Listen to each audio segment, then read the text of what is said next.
Neo Bharat. ज्यादा durable, ज्यादा colours, अब आपके बजट में। Asian paints neo Bharat latex paint, अब हर घर खेलेगा, हर घर खिलेगा।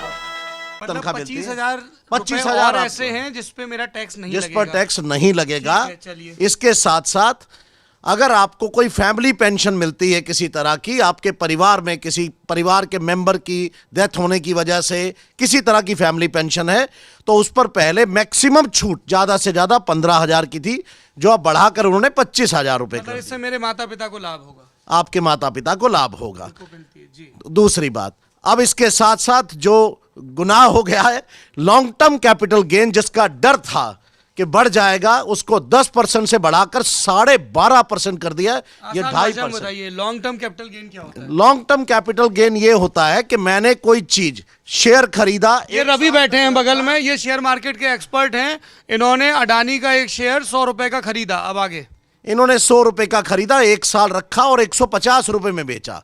तो उस पर पहले 10% टैक्स लगता था। मतलब ये जो 15 50 रुपए की कमाई कर रहे हैं, 5 रुपया लगता था उस 50 रुपए की कमाई पे इनको 10% यानी 5 रुपए रुपए सरकार की गुल्लक में डालना पड़ता था। जी। अब कितना देना अब इनको 12.5% डालना पड़ेगा, 6 रुपया कुछ पैसा हो जाएगा। जी।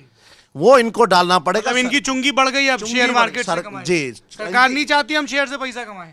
अभी शेयर बाजार आपको बता देगा उसके साथ क्या होने जा रहा है। ये शेयर बाजार क्या बता रहा है इस अनाउंसमेंट के बाद? देखिए, जनरली जब बजट आता है तो कुछ ना कुछ अनाउंसमेंट सुनने को मिलती है। यहाँ तो पूरा उल्टा हुआ है। 2 बम एक साथ फटे हैं। पहला तो लॉन्ग टर्म कैपिटल गेन का, दूसरा बम फटा है एसटीटी का। अब एसटीटी क्या होता है? एसटीटी होता है सिक्योरिटी ट्रांजैक्शन टैक्स, जो कि पूरी ब्रोकर कम्युनिटी या पूरे मार्केट ये एक्सपेक्ट कर रहा था कि सरकार उस पर छूट देगी, जिससे कि ब्रोकर यहाँ पर जो है वो डेवलप हो सकेंगे, इंडस्ट्री डेवलप हो सकेगी। और सबसे बड़ा एग्जांपल यहाँ पर देता हूँ कि जो 1 करोड़ 2-3 करोड़ से अकाउंट आपने 16 करोड़ डीमैट अकाउंट सोचे थे, वो इसी वजह से हुए थे क्योंकि यहाँ पर लोग शेयर में पैसा लगा रहे हैं। नहीं, उदाहरण हमको भाई साहब बिना उदाहरण समझे थे। रावल साहब हैं, ठीक है, अभी आपको हमने देखिए 100 पे 150 कमवाया अडानी से, मतलब किसी जमाने में तो था ही, ठीक है, सरकार ने ले लिया 12.5% 10 की जगह। रावल साहब खेती करते हैं, इनका कोई अकाउंट नहीं है। अब यहाँ से आगे शुरू करिए। देखिए, अभी खेती करते हैं, खेती करने के साथ अब अगर इक्विटी मार्केट पे आते हैं और ट्रेड करते हैं, इनको चस्का लगा कि लोग शेयर में पैसा बना रहे, हम भी बनाए। हाँ, तो अगर नुकसान में तो आपको टैक्स देना ही देना है, प्रॉफिट पे तो वो लॉन्ग टर्म टैक्स देना है। तो दोनों तरीके से आपको सरकार को चुंगी बढ़ गई, टोल बढ़ वो गया तो ठीक है, पर एसटीटी क्या बता रहे थे? एसटीटी ये बता रहा था कि जब भी कोई आप स्टॉक को खरीदते हैं, कोई भी शेयर को आप खरीदते हैं, रावल साहब अगर सपोज करिए कि अदानी का ही शेयर खरीदते हैं, तो अभी तक उनको अगर सिक्योरिटी ट्रांजैक्शन टैक्स में 0.25% और ज्यादा देना पड़ रहा है। यानी कि अगर इंट्राडे ट्रेड कर रहे हैं, कई बार बाइंग सेलिंग, कठिन शब्द नहीं। चलिए बहुत और सिंपल बताता हूँ। अगर एक दिन मान लीजिए आईटीसी का एक शेयर खरीद रहे हैं 100 रुपए का, 100 रुपए का, उस पे भी आपको एसटीटी देना पड़ता है। एसटीटी का full form security transaction tax, मतलब किसको देते हैं ये पैसा? ब्रोकर को या सरकार को? सरकार को पैसा देते हैं। जाता है। हाँ। अब सरकार कहती है कि आपने सिक्योरिटी ट्रांजैक्शन टैक्स जो दिया था, पहले जो दे रहे थे, उसमें उन्होंने बढ़ोतरी कर दी है। अब बढ़ोतरी थोड़ी सी होती है, लेकिन उसका इम्पैक्ट बड़ा होता है। बड़ा का मतलब क्या होता है कि सपोज करिए आप दिन भर में 100 बार अगर आप एक ही शेयर को खरीद बेच कर रहे थे, तो आपको 100 बार एसटीटी देनी पड़ती है। कोई करता है ऐसा ब्रोकर्स को छोड़ के? ट्रेडर्स करते हैं, लोग करते हैं, लोग कहाँ करते हैं? नहीं, सर, आप बताइए, आप जनता के नुमाइंदे। लोग भी करते हैं। दिन भर इंट्राडे लोग कंप्यूटर खोल के बैठ जाते हैं और 10-10 और 20 मतलब ट्रेड करते हैं। कहाँ से आते हैं ये लोग? करते हैं, ऐसा नहीं है। ऑफिस में काम करते समय लोग 10 बार खरीद बेच करते हैं। ये नहीं, नाम बताइए। ऐसा नहीं है। कहा मैंने कहा अपने ऑफिस के लोग भी इंट्राडे करते हैं, जिस दिन उनको टाइम मिलता है। बता रहे हो, नाम बताओ, बजट तो होता रहेगा। कौन है ये? ऑफिस में नहीं, जल्दी हम लोग कोई करते हैं, टाइम ही नहीं मिलता है, टाइम नहीं मिलता है। बताइए, ये जो 2 बड़े अनाउंसमेंट हैं, सबसे बड़ा अनाउंसमेंट जो हुआ है वो एलटीसीजी को लेकर और एसटीटी शेयर मार्केट में जो ट्रेड करता है उसको अब ज्यादा टैक्स देना पड़ेगा। मार्केट ऑलरेडी नीचे इसीलिए आया है। कितना नीचे आ चुका है अभी तक?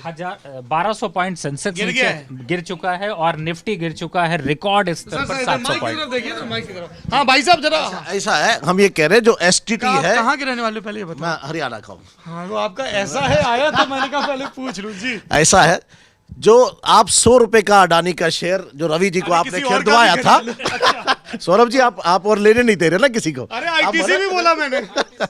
चलिए, आईटीसी का शेयर जो 100 रुपए का आपने खरीदा, सरकार उस पर 10 पैसा पहले ही ले लेती थी, 0.01%।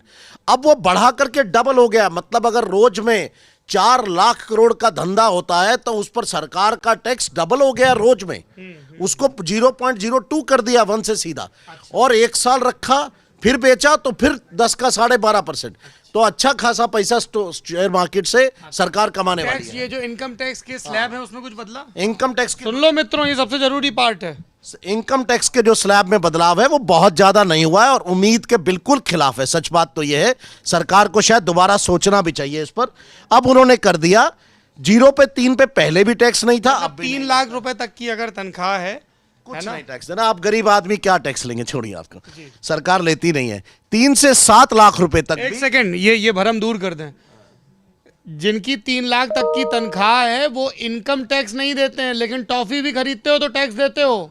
इसलिए जो बहुत सारे टैक्स पेयर तुर्रम खां हैं जो कहते हैं टैक्स पेयर के पैसे पे ये क्यों कर रहे हो, टैक्स पेयर, हर कोई टैक्स दे रहा है, रिक्शा चला रहा है वो भी टैक्स दे रहा है कुछ खरीद के।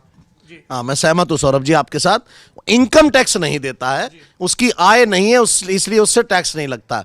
और अगर 7 लाख तक कोई कमाता था, पहले भी सिर्फ 7 लाख तक था तब भी टैक्स नहीं लगता था, पर 7 लाख 1 रुपया होते ही पिछले 3 लाख से टैक्स चालू हो जाता है। तो 3 लाख तक 5% 0 था, 3 से 7 लाख तक 5%। अब एक नया डाल दिया 7 से 10, 7 से 10 पे 10% कर दिया है। पहले ही 15% में चला जाता था। तो 7 से 10 लाख मतलब जो लोअर मिडिल क्लास मतलब है, थोड़ा सा फायदा होगा। उन्होंने बोला 17,500 रुपए बचेंगे। और उसके बाद 10 से 12 लाख रुपए तक अगर आप कमाते हैं अब तो 15% देना पड़ेगा। और हाईएस्ट, और 15 से ऊपर पहले भी 30 था, अब भी 30 है। कुछ नहीं बना है, चुनकना बजाते रहिए, बाबा जी का ठुल्लू।